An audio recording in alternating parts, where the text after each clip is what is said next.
gang members, now designated as foreign terrorists from the U.S. to El Salvador or elsewhere. Can Americans expect to see those flights sometime soon? Americans can absolutely expect to see the continuation of the mass deportation campaign that has been successfully led by this president, Secretary of Homeland Security Kristi Noem, and also our Secretary of State, Marco Rubio. Since you brought up the judges, I would like to point out that the judges in this country are acting erroneously.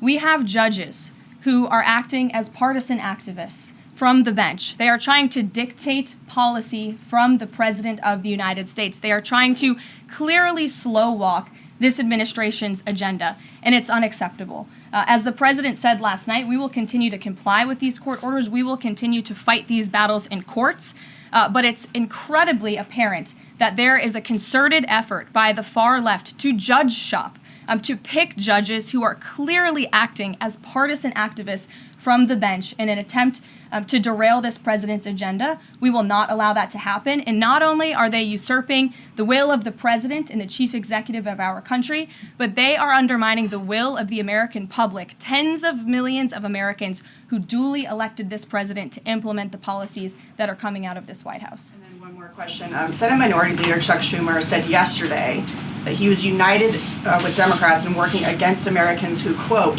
their attitude is, I made my money all by myself, how dare your government take my money from me? Or, I built my company with my bare hands, how dare your government tell me how to treat my customers?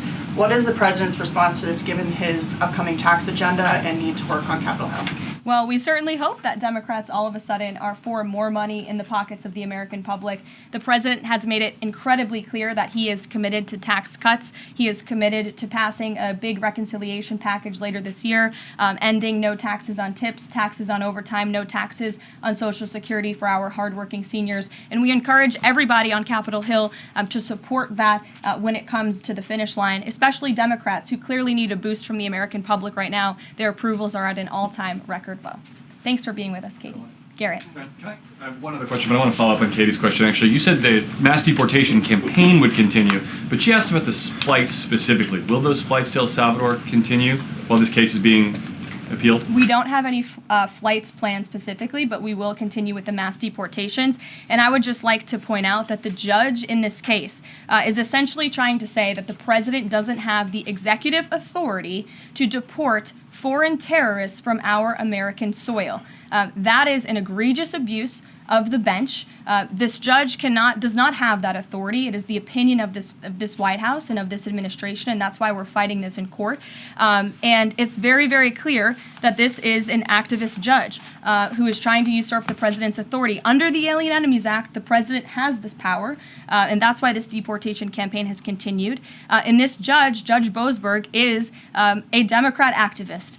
He was appointed by Barack Obama. His wife has donated more than $10,000 to Democrats, and he has consistently shown his disdain for this president and his policies, and it's unacceptable. I wanted to go about the idea that these people are all foreign terrorists, but Judge Boasberg was originally appointed by George W. Bush and then elevated by Barack Obama. I just feel like I should clear that up. Well, let me just say something to that effect, Garrett.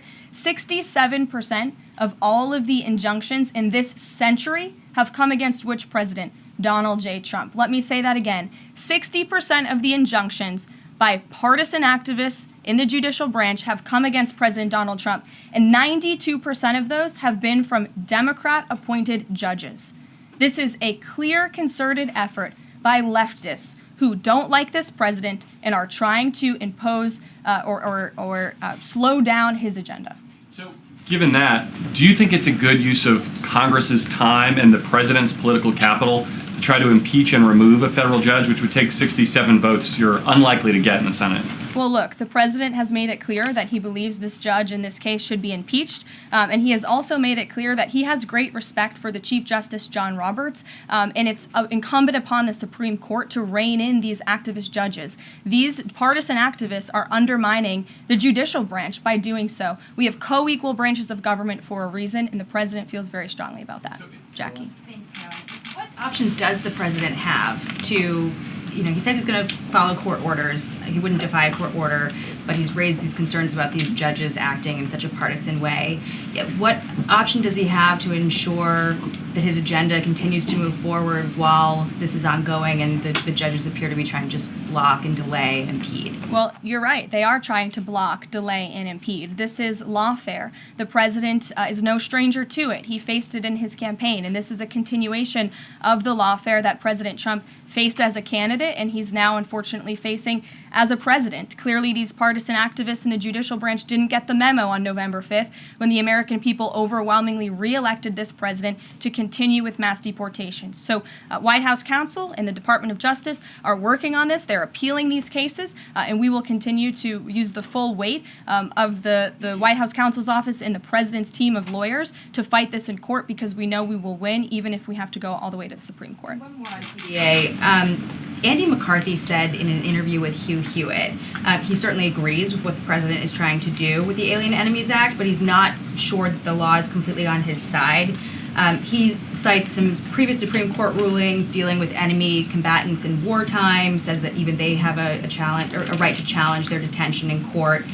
He raised concern also that while TDA has been designated as a terrorist organization, these individuals hadn't been prosecuted for terrorism. So my question is, will the president ask Congress potentially to declare war on these cartels for the invasion that he's talked about so that he's on stronger legal footing? Well, we absolutely disagree with the legal opinion of the individual that you mentioned. We would not have moved forward with this if we didn't believe the president. This was within the president's executive authority to continue with this mass deportation effort under the authority provided to him under the Alien Enemies Act. And when you read the act, as I did last time at the podium, a predatory incursion is absolutely what has happened with Tren de Aragua. They have been sent here by the hostile Maduro regime in Venezuela, and the president, immediately upon taking office, designated TDA as a foreign terrorist organization. And under this act, it is within the president's authority to deport these terrorists. And anybody trying to defend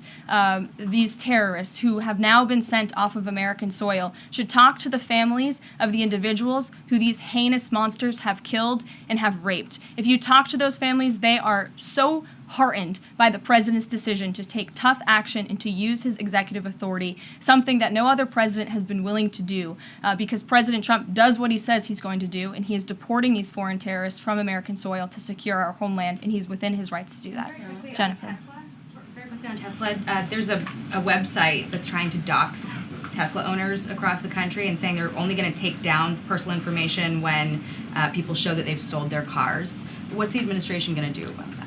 I haven't seen that website, but we certainly think it's despicable, the violence that has taken place against Tesla, the company, its employees, and also just Americans who have chosen to drive an electric vehicle. Many of them are Democrats, by the way. Democrats were big supporters of Tesla and of electric vehicles until Elon Musk decided to vote for Donald Trump. So we would like Democrats to also come out and condemn this heinous violence that we have seen, and I believe the Attorney General has said she's investigating these incidents as acts of domestic terrorism. Jennifer. On Ukraine, can you say, is the White House going to pause foreign military aid or intelligence sharing with Ukraine, as Russia says it's pushing for, and then have a follow-up on the Federal Trade Commission? Sure. When it comes to Ukraine, I do have a statement for you from the National Security Advisor and also the Secretary of State. First, I'd like to reiterate what the President said earlier following his call with President Zelensky this morning. He said he just completed a very good telephone call with President Zelensky. It lasted approximately 1 hour. Much of the discussion was based on the call made yesterday with President Putin in order to align both Russia and Ukraine in terms of their requests and needs. We are very much on track, and I will ask Secretary of State Marco Rubio and Mike Waltz to give an accurate description of the points discussed. That statement will be put out shortly. Well, I have that statement for you right here. Bear with me as I read it. Today, President Trump and Ukraine's President Volodymyr Zelensky had a fantastic phone conversation. President Zelensky thanked President Trump for a productive start for the work of the Ukrainian and American teams in Jeddah on March 11th. The meeting of the senior officials from both nations significantly helped in moving toward ending the war. President Zelensky thanked President Trump for the support of the United States, especially the Javelin missiles that President Trump was first to provide and his efforts towards peace. The leaders agreed Ukraine and America will continue working together to bring about a real end to the war, and that lasting peace under President Trump's leadership can be achieved. President Trump fully briefed President Zelensky on his conversation with Putin and the key issues discussed. They reviewed the situation in Kursk and agreed to share information closely between their defense staffs as the battlefield situation evolved. President Zelensky asked for additional air defense systems to protect his civilians, particularly Patriot missile systems, and President Trump agreed to work with him to find what was available, particularly in Europe. The two leaders also agreed on a partial ceasefire against energy. Technical teams will meet in Saudi Arabia in the coming days to discuss broadening the ceasefire to the Black Sea on the way to a full ceasefire. They agreed this could be the first step toward the full end of the war and ensuring security. President Zelensky was grateful for the president's leadership in this effort and reiterated his willingness to adopt a full ceasefire. President Trump also discussed Ukraine's electrical supply and nuclear power plants. He said that the United States could be very helpful in running those plants with its electricity and utility expertise. American ownership of those plants would be the best protection for that infrastructure and support for Ukrainian energy infrastructure. President Zelensky also thanked President Trump for continuing to push humanitarian concerns, including the exchange of prisoners of war. He noted they had just had a successful exchange and thanked the president for his leadership on that.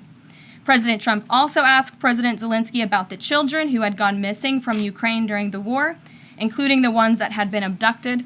And President Trump promised to work closely with both parties to help make sure those children were returned home. They agreed all parties must continue the effort to make a ceasefire work. The presidents noted the positive work of their advisors and representatives, especially Secretary Rubio, National Security Advisor Mike Waltz, Special Envoy Kellogg, and others. The presidents instructed their teams to move ahead with the technical issues related to implementing and broadening the partial ceasefire. The presidents instructed their advisors and representatives to carry out this work as quickly as possible. The presidents emphasized that in further meetings, the teams can agree on all necessary aspects of advancing toward lasting peace and security. That is a lengthy statement that was just given to me, so thanks for bearing with me. Our office will, of course, provide this after. And as you know, as I just pointed out in the statement, the president's team of negotiators and national security experts will be heading to Saudi again later this week to continue working on and ironing out the details. But I would just like to emphasize we have never been this close to peace, and it's only because of President Trump that we are here. I think a couple of years ago, as you all reported on the war, it was incomprehensible to have a partial ceasefire in this conflict. And today, that is true because of the leadership of this president. So they Mary. agreed to closely share information between their defense staffs. Does that mean all intelligence sharing will continue? So the White House is rejecting Russia's request to pause. Intelligence sharing in terms of defense for Ukraine will continue to be shared. Mary. Thanks, Karoline. I have two questions. One on the United States Institute of Peace and then on the Supreme Court, if that's okay. Sure. So on the United States Institute of Peace, this is a little bit wild. I understand the old president refused to leave after he was removed from his position. He barricaded himself in his offices, had to be escorted out by police, left the building without Wi-Fi, telephones, elevators, and more, and is now telling media that Doge broke in and illegally removed him. So can you comment on this sequence of events and specify, did Doge illegally enter? I'm really glad you brought this up, Mary. We were made aware of this story by individuals at Doge, at Elon Musk's team, and also at the State Department who were unable to access this building.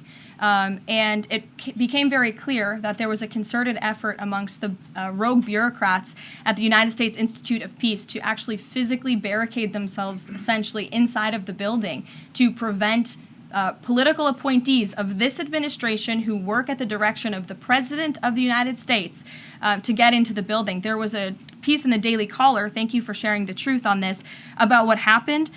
Staff contacted the MPD in an attempt to prevent Doge personnel from entering. They barricaded the doors. They also disabled telephone lines, internet connections, and other IT infrastructure within the building. They distributed flyers internally, encouraging each other to basically prevent these individuals from accessing the building. I use this to say this is what Doge and this administration is facing. It's a resistance from bureaucrats who don't want to see change in this city. President Trump was elected on an overwhelming mandate to seek change and implement change, and this is unacceptable behavior. Thank you. And just really On the Supreme Court, I know it's been almost 3 years now since the leak of the draft Dobbs opinion to Politico, actually.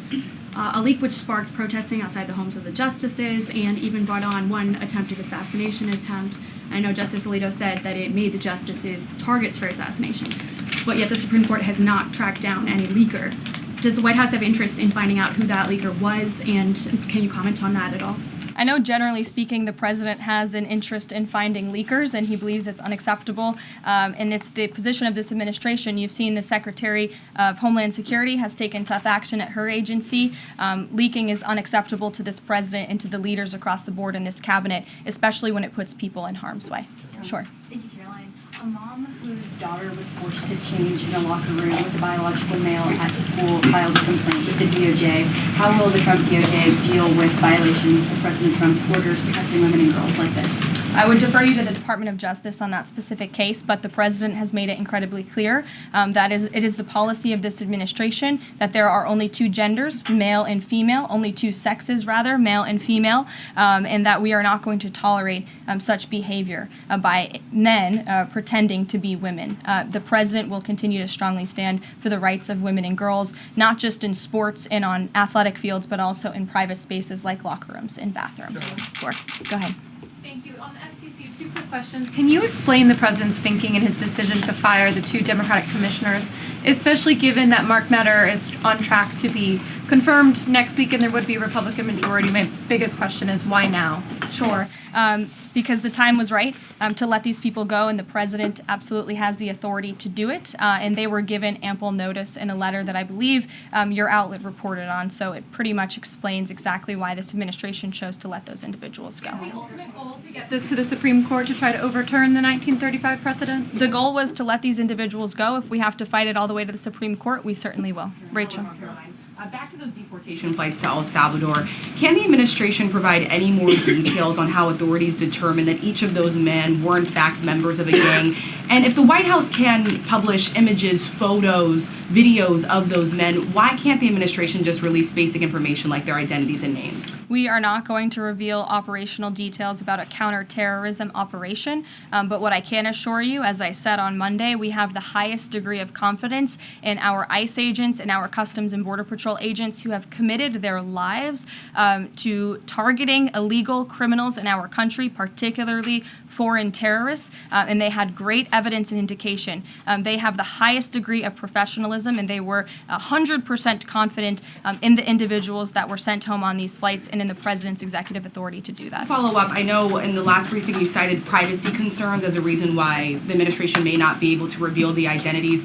What exactly are the privacy rights of immigrants who were deported that the administration says were dangerous enough to be sent to El Salvador and sit in a prison? Again, as I just said, we're not going to reveal the operational details of a counterterrorism operation for quite obvious reasons. We're trying to combat terrorism here in the United States of America. Jeff. I could ask something else about the phone call yesterday. There was a couple different readouts from the Kremlin and the U.S. on a couple different points. One was energy and infrastructure. The U.S. statement said energy and infrastructure. The Kremlin said energy infrastructure.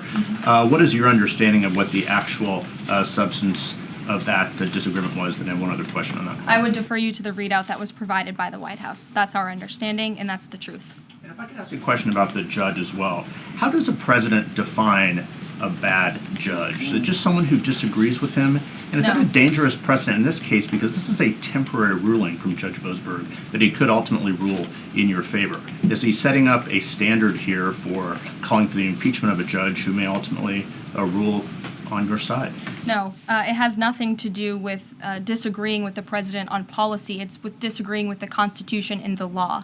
And it's trying to usurp the authority of the executive branch of this country. It's having baseless reasoning for these injunctions. And it's a clear effort by these judges to slow roll this president's agenda. And if you just look at the injunctions that this president has faced, deporting foreign terrorists from our homeland, hiring and firing of executive branch employees when the president is the executive of the executive branch.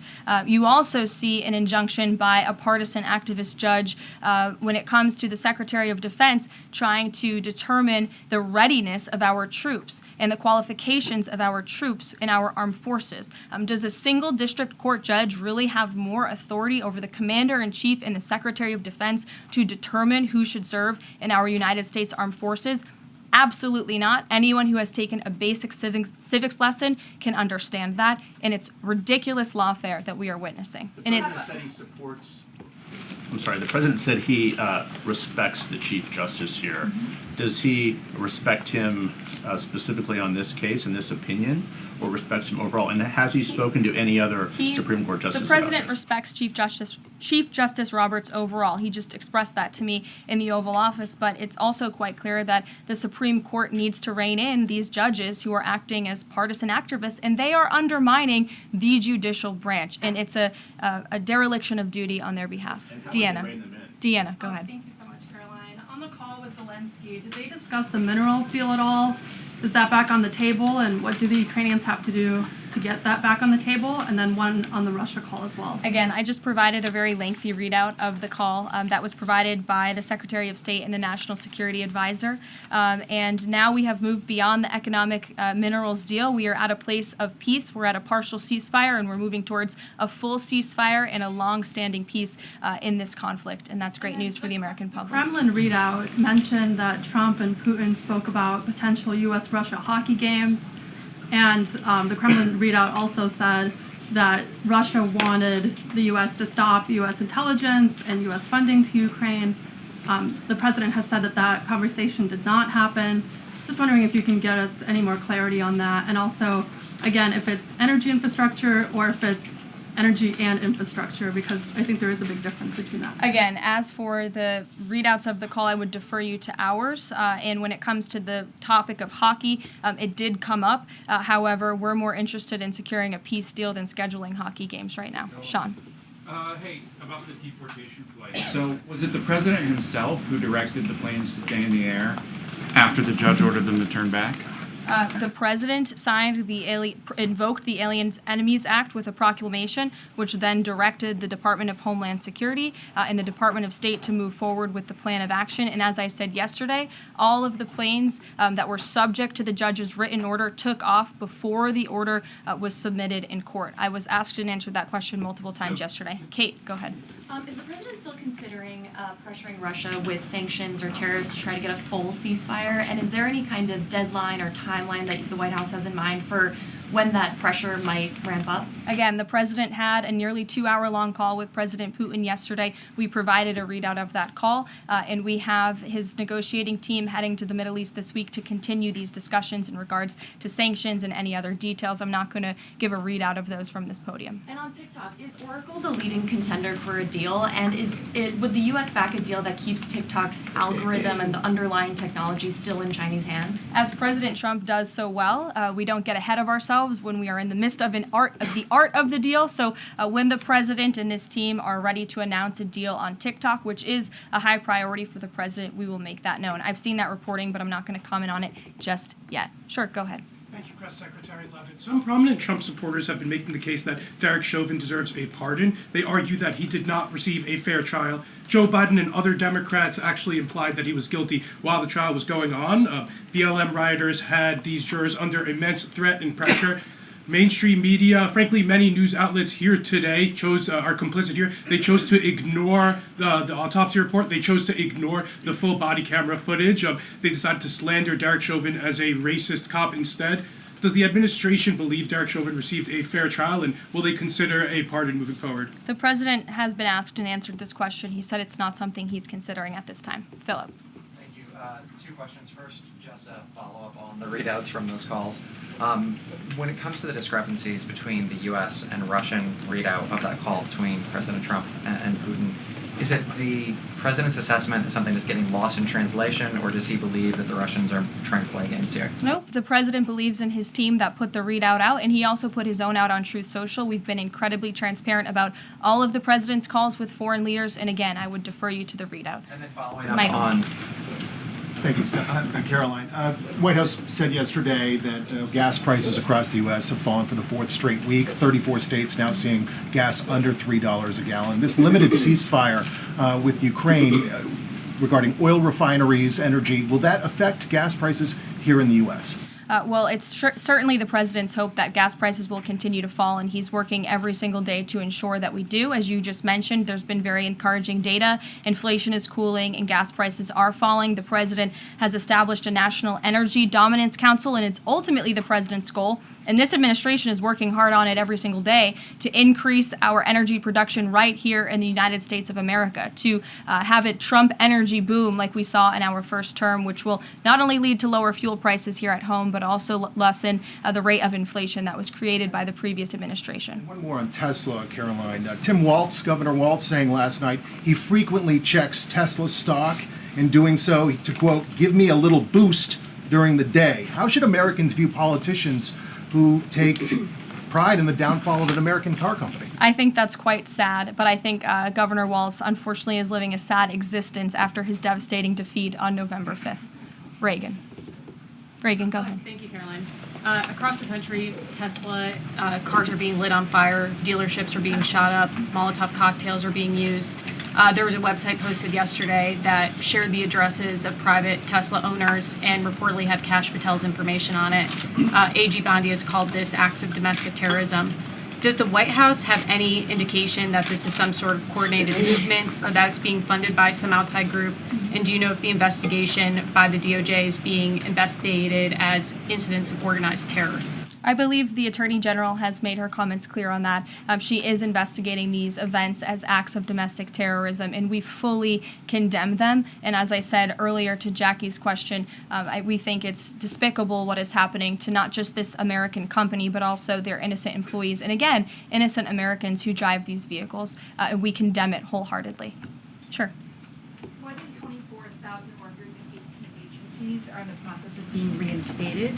What is your message to these workers, and can you assure them they won't be fired again as the administration directs agencies to do more layoffs? Well, the administration is complying with the court's order. Again, as I have spoken about repeatedly, we think it's despicable that we have judges acting as judicial activists, partisan activists, trying to dictate who the president of the United States, the executive of the executive branch, can hire and fire. We have never seen anything like this. We are fighting this in court, and we will continue to fight it all the way to the Supreme Court if we have to. And as for federal employees, it's been the very common sense position of this president and the administration that bureaucrats here in Washington, D.C. need to show up to the office just like the rest of America. Middle-class Americans, from doctors to business owners to teachers to law enforcement officers, have to show up to their offices every single day. And the president has made it a clear priority that people in this city have to do the same. And we are also continue to be committed